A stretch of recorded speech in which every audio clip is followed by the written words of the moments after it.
Fáilte chuig an bancréile seo www.isféidirleat.ie.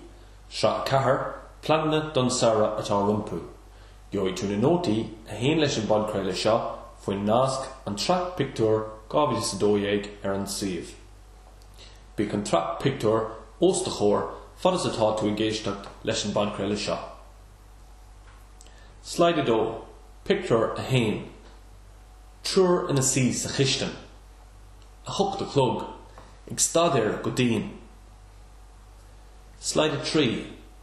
Abertí simplí do Pictiúr a haon. Bhí Seán, Paul agus Liam go léir ina sí ag an mabhar sa chisteann. Bhí trúr acu ann. Bhí sé a thucht a chlog. Bhí siad ag stadéir go daoin don árteist. Slide 4. Forward folklóra ar Pictiúr a haon. Bhí obair na gapal an dhéanamh ag an trúr acu ag babhar na cistne i dteach Liam. B'Iadsan, Seán, Paul agus Liam. Bhí sé a thucht a chlog san ihe agus bhí siad fós ag stadéir go daoin don árteist. Ní raibh oiread is focail amháin as aon den ann. Tuige an seanachil, ní bhíonn an rach ach mar mín an smacht. Slide 5. Pictiúr a dó. Mí an bheithimh, mí úil, mí lúnasa. Le uair tar éis ní. Ag tógáil susa. Ag ól té. An árteist I mí an bheithimh. Slide 6. Abertí simplí do Pictiúr a dó. Bhí mí an bheithimh, mí úil agus mí lúnasa ar an bhéilire. Bhí sé leathuair tar éis ní san ihe agus bhí na buaclaí ag tógáil susa, mar bhí tursa orthú. Bhí siad ag ól té ag caint faoin samhradh agus ag éisteacht do cleol. Bhí an árteist acu I mí an bheithimh. Slide 7. Forward folklóra ar Pictiúr a dó. Tógus sus ag leathuair tar éis ní. Is dócha go raibh siad brain den stadéir faoin am seo agus gan dabhtar bit hí an sus tiltte acu.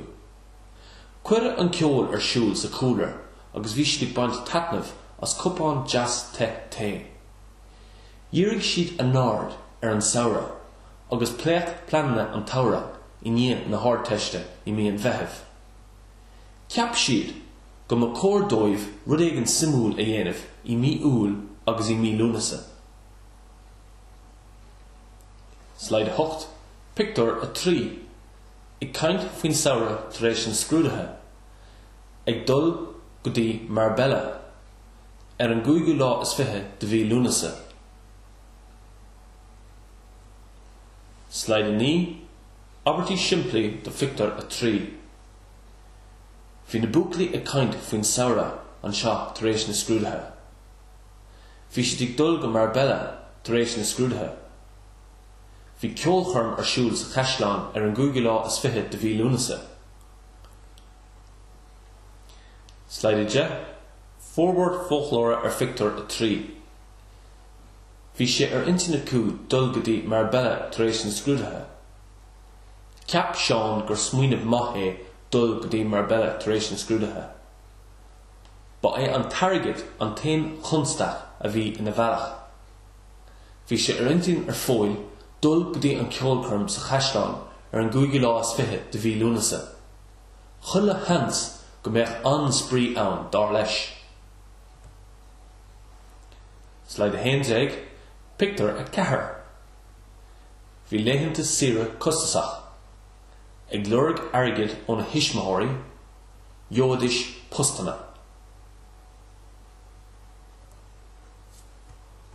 Slide 12. Abertí simplí do Pictiúr a 4. Bhí siad buartha faoin price. Dúirt Paul seans nach mbeadh an targad aige de bharr an phrais. Bhí Seán chun airgid a lurg ón hismaitheoirí ar dús. Ní raibh dad fóil ag obair I láthair na huaire, agus bhí gantanas airgid I dteach Liam freisin. Jódis Póstanna I mí úil agus I mí lúnasa chun an airgid a chur le céile. Slide 13. Forward folklóra ar Pictiúr a 4. Dúirt Seán go raibh athair dí ostathe I láthair na huaire, agus go raibh price na léitheanta saoire ag dóm na garbha aige. Dúirt Paul go raibh éidir leis iasach áil ó na hismóthirí. Ina thuairim farsanta féin, bhí an dá phlean ar aus, agus bhí sé lán tiltnach dul ann. Dúirt Líon go raibh cantanas airgid sa bhaile aige freisin, ach go mbeadh sé sásta post páirt aimsirthe á áil chun íoc as na léitheanta saoire agus as an gceolchorm. Slide 4, Pictiúr 5. Áthas, scetamíní, ag dul abhaile. Bhí siad chun labhart le na dismóthirí. Slide 5, Abertí siimplí do Pictiúr 5. Bhí scetamíní ar na buaclaí. Bhí siad ag dul abhaile don oíche. Bhí siad chun labhart le na dismóthirí faoi, agus bhí siad chun tús a chur leis an blean an lá dar gcionn. Slide 6, Fórbord folklóra ar Pictiúr 5. Bhí sé gairí déanaach sa Pictiúr seo, agus bhí sé in am do fól agus do cheáin dul abhaile. Dag an bhirrtacú agus iad suna sásta leo féin. Bhí siad chun dul abhaile agus machna bhí dhéanamh ar phlean na híthe ar feadh na híthe. Bhí gach seans nach bhaithfeadh siad neall coilite an oíche sin. Dúirt Líon lo gur ceart dóibh labhart le na dismóthirí faoin samhradh ar maidin. Slide 7, Pictiúr 6. Líon ag labhart le na bham, Pleananna an tSraith, mam búrtha faoin staidéir agus faoin airgid. Slide 8, Abertí siimplí do Pictiúr 6. Bhí Líon ag labhart le na bham sa Pictiúr seo. Bhí siad ag caint faoi Pleananna an tSraith. Bhí mam búrtha faoi staidéir Líon agus bhín brais a bhí air.